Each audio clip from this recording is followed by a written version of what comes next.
This is the Second Chance at Health podcast. I'm your host, Dr. Brad Hassig. Come join me as we remove confusion from the hottest health topics by discussing the latest research, along with what we've seen with thousands of our patients and amongst our community, family, friends, and people all over the nation and world. Let's dig in.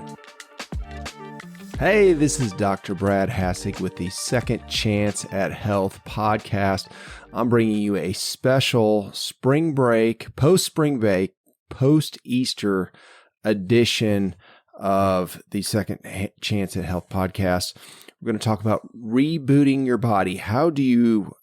What do you do when you've overindulged? Something for a holiday, a vacation. Maybe it's just been for a prolonged period of time. You've been eating a certain way. You've been thinking about, hey, I know I need to do something different. You finally decided that you're going to do something. Any of those situations apply, and we can use the things that I'm going to go over with you today to try and get a fresh start after a longer period of unhealthy eating, or like I said, even just a holiday. If we kind of cut loose and enjoyed ourselves. So the best time to start. People ask, when's the best time to start new eating, starting new habits? The best time to start is now. It's just there's no guilt. Get going. And I think that with Easter and spring break, I don't know about you, and I'd love to hear people's favorite Easter candy items. I know for me, I've got a top two that far outweighs everything else. It's the Reese's eggs. That's a given. That seems to be pretty unanimous with most people, as long as they don't have a peanut allergy. And if you do, I'm sorry, because you're missing out. So good. The other is Cadbury eggs. Oh, that little bunny. I remember the commercials.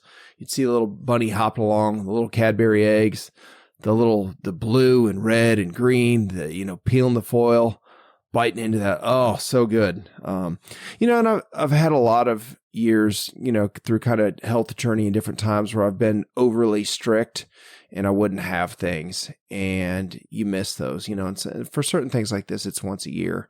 Some of it is memories, nostalgia of being a kid, still being a kid at heart.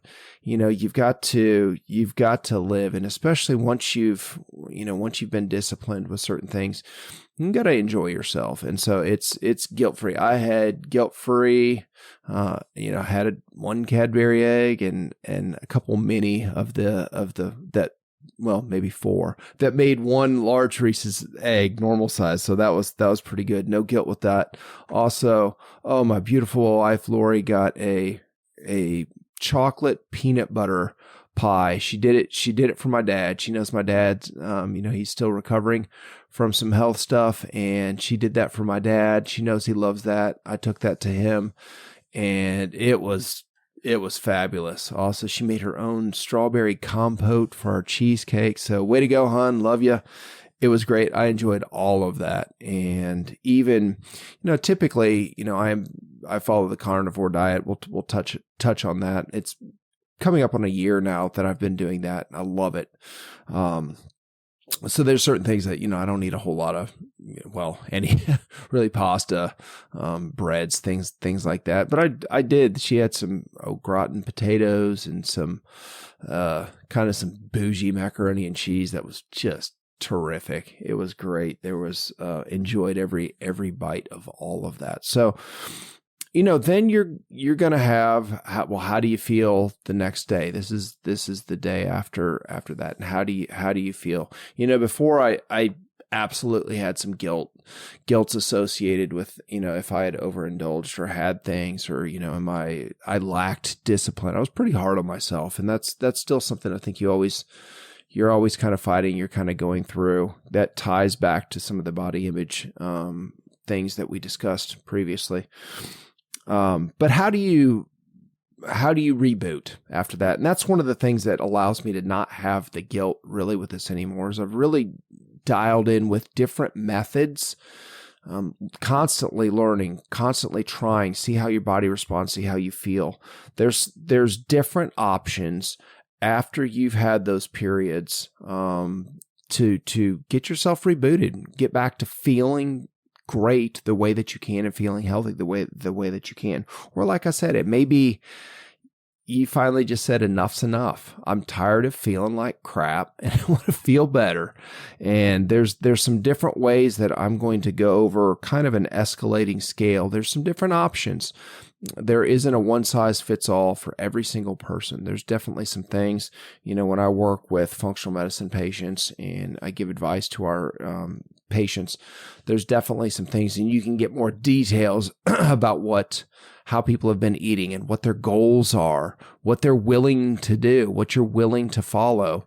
I'm not going to tell somebody that won't change the way they're eating, hey, you need to go on a 7-day water fast. Is there benefit to that? There absolutely is. There's some terrific research on the destruction of cancer cells with doing that. But that's, you need to be under medical supervision to do something like that. So I'm going to go over some more feasible options, give people options on what you can do, what you can try, see what sounds good to you, and give it a shot. So the first one that I'll talk about is a cleanse. And there's a lot of different types of cleanses. We're going to get into cleanse, and then we'll talk about a detox. Well, what's the difference between those things? Cleansing is really going to be more so eliminating stuff from your gut, trying to get your gut functioning better. Maybe you haven't been eliminating things the way that you can. Maybe you're feeling just kind of bloated. So a cleanse is going to be something, just think about clearing waste out of your gut. And that's a great tool. Usually with that, there's going to be, there's different ways. Some things, different types of cleanses will have fibers and things like that will try and bind some of the stuff and get it out of your system.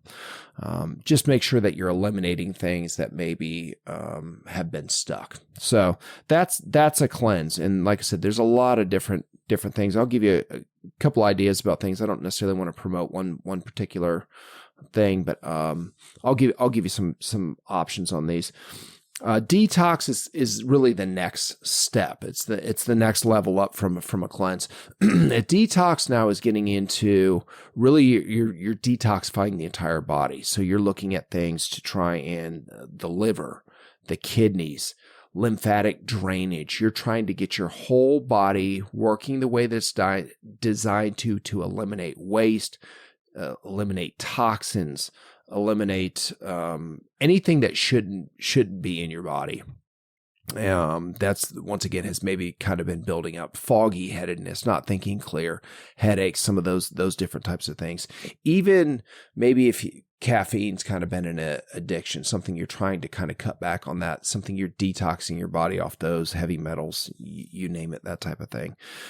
Standard Process has a terrific detox. There's detoxes and there's also cleanse based on what you're willing to do. There's different lengths of time that you can do these things. Some things will involve specific types of eating, elimination of certain things. Once again, we're going to get back to wheat, sugar, gluten, dairy. Those are the things you're going to want to eliminate. And listen to the stuff that I just talked about, the different candy, different types of foods, chock full of sugar and gluten and dairy and wheat. And it was all wonderful for a brief period of time. So you want to, usually most cleanses, like I said, I love Standard Process, has different lengths. They've got a 10-day and I believe it's a 21-day.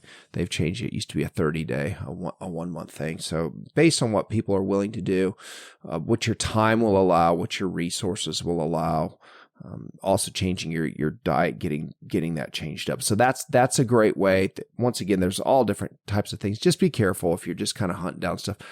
Leave messages for me in comments, and I'm happy to kind of guide people on some of this. I can't give specific medical advice, but I would say if people are looking for places to start with detoxes and cleanse, I love Standard Process. That's a great company, a very trustworthy company, not with slick Facebook advertising or something like that.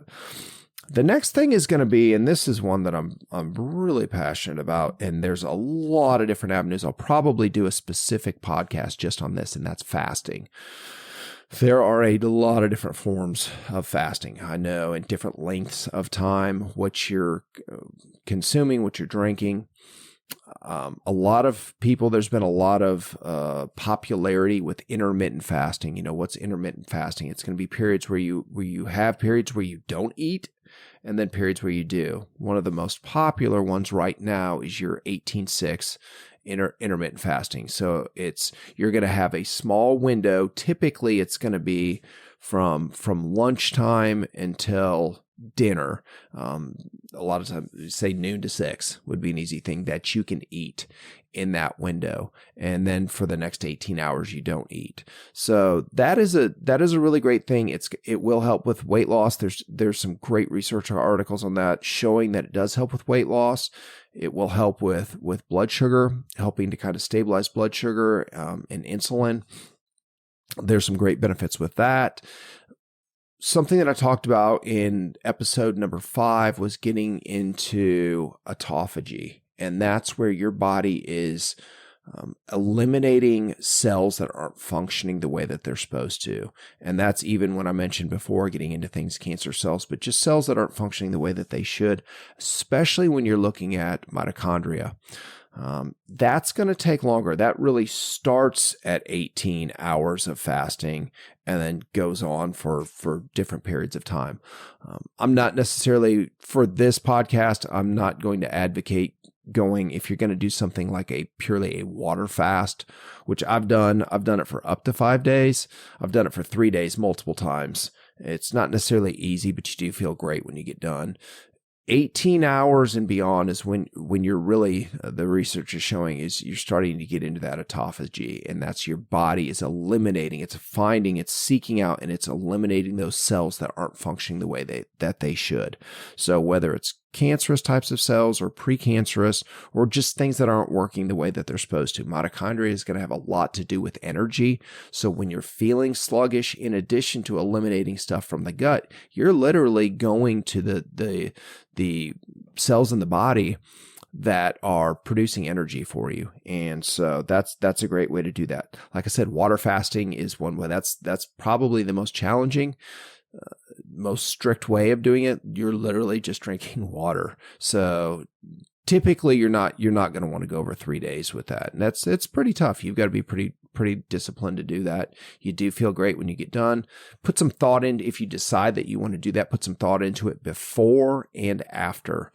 A lot of people understand that, you shouldn't, when you get done with a 3-day water fast, you're going to be hungry. Don't throw down on a big steak, even from a carnivore guy here, ribs, a big, heavy meal right after, because your stomach's, your body's not going to like that. It's going to reject some of that. So have some preparation before you go into that. Maybe if you've just had a big weekend, have a meal or something, a night, take it easy that night. I didn't eat real heavy last night after having, a big lunch and some candy and that stuff. And then went into, you're getting back into a keto fasted state.